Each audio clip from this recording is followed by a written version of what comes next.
So welcome to lesson 5.2. We're going to be looking at a couple formulas, specifically sum and difference formulas for sine and cosine. So here are the objectives. First is use the formula for the cosine of the difference of two angles. Then use sum and difference formulas for cosine and sines. And then use sum and difference formulas for tangents as well. So the first one we're going to look at is the cosine of the difference of two angles. So the cosine of alpha minus beta is equal to cosine alpha times cosine beta plus sine alpha times sine beta. And obviously the alpha and the beta are just representative of two different angles that can be interchanged for whatever we're working. All right, so if we get a question where it says, we know that, well, cosine of 30 degrees is equal to root 3 over 2. Obtain this exact value using the fact that 30 is also can be written as the expression 90 minus 60. So if cosine of 30 is equal to cosine of 90 minus 60, based on the formula we just looked at, this has to be true. The cosine of 30 has to equal the cosine of 90 minus 60 using that formula. So in this case, alpha would be 90, beta would be the 60, right? So cosine of 90 times cosine of 60 plus sine of 90 plus sine of 60. So then in this case, cosine of 90 is 0, cosine of 60 is 1/2, sine of 90 is 1, sine of 60 is root 3 over 2. Well, 0 times 1/2 is 0, 1 times root 3 over 2 is root 3 over 2. So that's proving that originally what we knew of cosine of 30 equaling root 3 over 2, it's also equivalent to say cosine of 90 minus 60, and then that formula just proved it. Working the other way. Let's say you have the expression cosine of 70 times cosine of 40 plus sine of 70 times sine of 40. Working through the formula then, that would be equivalent to saying cosine of 70 minus 40, right? And then 70 minus 40 is 30. Cosine of 30 is root 3 over 2. So that means cosine of 70 times cosine of 40 plus sine of 70 times sine of 40 would equal the same root 3 over 2. All right, we're going to verify an identity here. So you have cosine of alpha minus beta over cosine of alpha times cosine of beta is equal to 1 plus tangent of alpha times tangent of beta. So we're going to work with the left side of the identity and get it to equal the right side.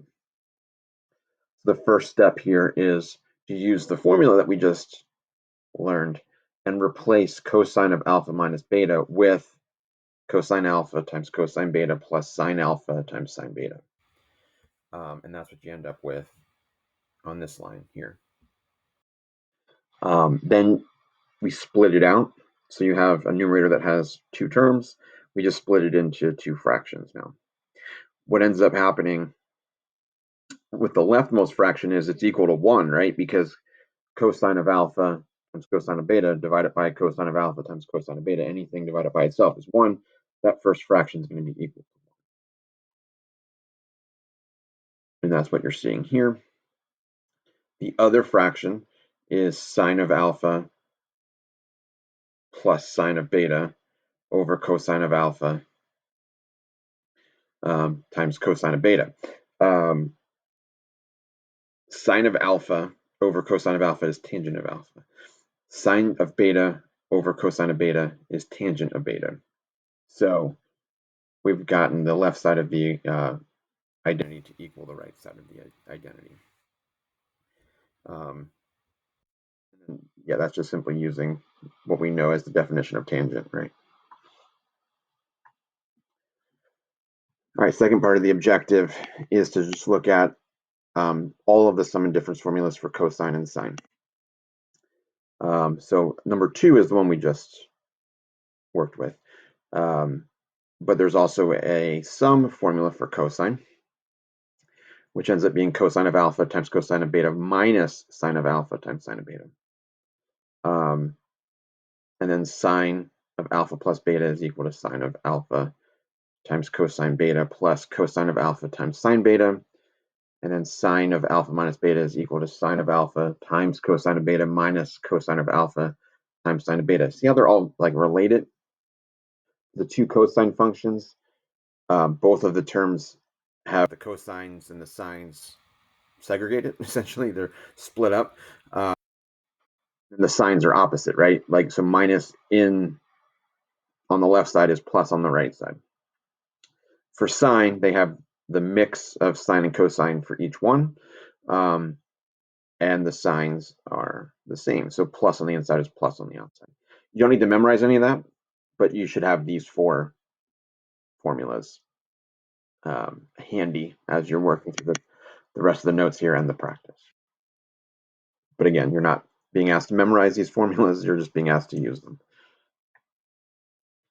All right, so using the sign of a sum to find an exact value. So the question here is, find the exact value of sine of 5 pi over 12. We're going to use the fact that 5 over 12 is equivalent to pi over 6 plus pi over 4. If you had broken 5 pi over 12 into, I guess, 2 over 12 and 3 over 12, that's how you would reduce down to 1 over 6 and 1 over 4. We're going to use the sign, and it's again, the example says using the sign of a sum formula. So sine of a sum would be sine of alpha plus beta is equal to sine alpha cosine beta plus cosine alpha sine beta. So in this case, alpha will be the pi over 6, beta will be the pi over 4. So using that formula, sine of pi over 6 times cosine of pi over 4 plus cosine of pi over 6 times sine of pi over 4. Sorry. Sine of pi over 6 is 1/2. Cosine of pi over 4 is root 2 over 2. Cosine of pi over 6 is root 3 over 2. Sine of pi over 4 is root 2 over 2. The first one ends up, if you multiply them together, you get root 2 over 4. This one ends up being root 6 over 4. And then you end up with root 2 plus root 6 over 4. All right, so finding exact values, kind of going the other way. Now I know what sine of alpha equals. In this case, in this example, it's 4 over 5, 4/5. But we're trying to find the angle. So kind of reverse of what we just did. So we're going to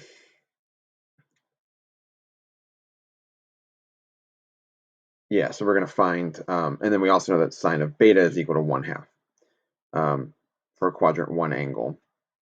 Beta, find the exact value of cosine of A. So the first thing I consider is, all right, well, sine of A is equal to y over r, right? Y, if I know sine of alpha, y is the opposite, right? So if I'm looking for that angle, y is the opposite side. R is the radius of the circle, which is also the hypotenuse. So if I'm trying to figure out what that x value is, I can use Pythagorean theorem, right? X squared plus y squared equals r squared. I know y and I know r. So 4 squared is 16, 5 squared is 25, x squared equals 9. So x equals -3. Why does x equal -3 and not +3? Because I know it was given to me at the beginning that we're talking about a quadrant 2 angle. So if I'm at a quadrant 2 angle, I know that x is negative in quadrant 2 and quadrant 3. So since this is quadrant 2, the x value is not +3, it has to be -3. So the cosine, if I'm being asked to find the cosine of alpha, now I know the x is -3. I already know the r is 5, so it's -3/5.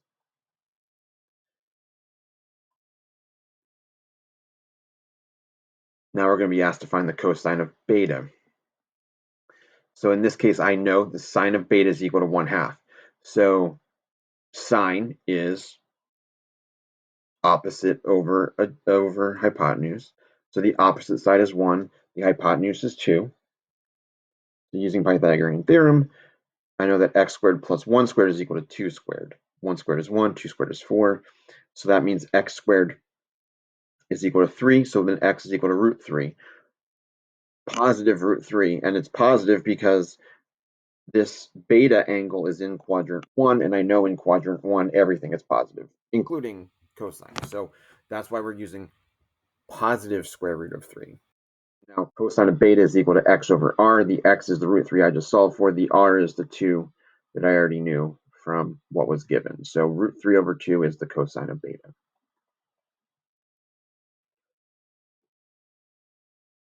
Now we're being asked to find the exact value of cosine of alpha plus beta. So at this point, well, from our previous work, we know that, well, it was given that sine of A is 4/5 and cosine of A is negative 3/5. And it was given that sine of beta was 1/2 and cosine of beta was root 3 over 2.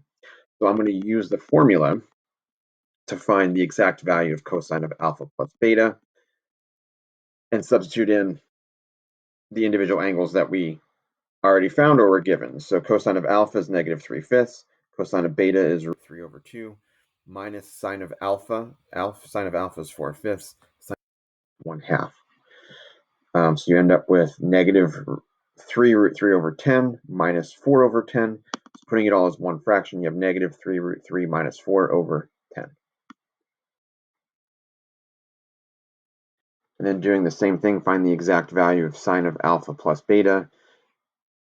It's all the same angle work that we already have. We're just substituting it in that formula instead. Sine of alpha is 4/5. Cosine of beta is root 3 over 2. Cosine of alpha is negative 3/5. Sine of beta is 1/2. So you end up with 4 root 3 over 10 minus 3 over 10. So you have 4 root 3 minus 3 over 10. Last part of the objective is we're looking at the sum and difference formulas for tangents. Tangent of alpha plus beta is equal to tangent of alpha plus tangent of beta over 1 minus tangent of alpha times tangent. Tangent of alpha minus beta, the difference formula, it's all the same terms. Notice numerator is minus, denominator is plus, but all the terms are the same. So verify the identity. Tangent of x plus pi is equal to tangent of x. We're going to simplify the left side to make it equal the right side. So we're going to use the formula that we just talked about, well, the sum formula that we just talked about. So tangent of x plus pi is equal to tangent of x plus tangent of pi over 1 minus tangent of x times tangent of pi. So that first part is we use the formula we learned on the left side. We also should know that tangent of pi is equal to 0, and that's because cosine of pi is 0. So cosine over, if it's 0 over whatever sine is, sine of pi is 1, it's going to equal 0. So that tangent of x plus tangent of pi can just be written as tangent of x plus 0. And then same thing in the denominator. Tangent of x times tangent of pi, that tangent of pi will be 0 there. So tangent of x times 0 is also 0. So you're left with just tangent of x over 1, which is equal to tangent of x, thus proving the identity back to the original. All right.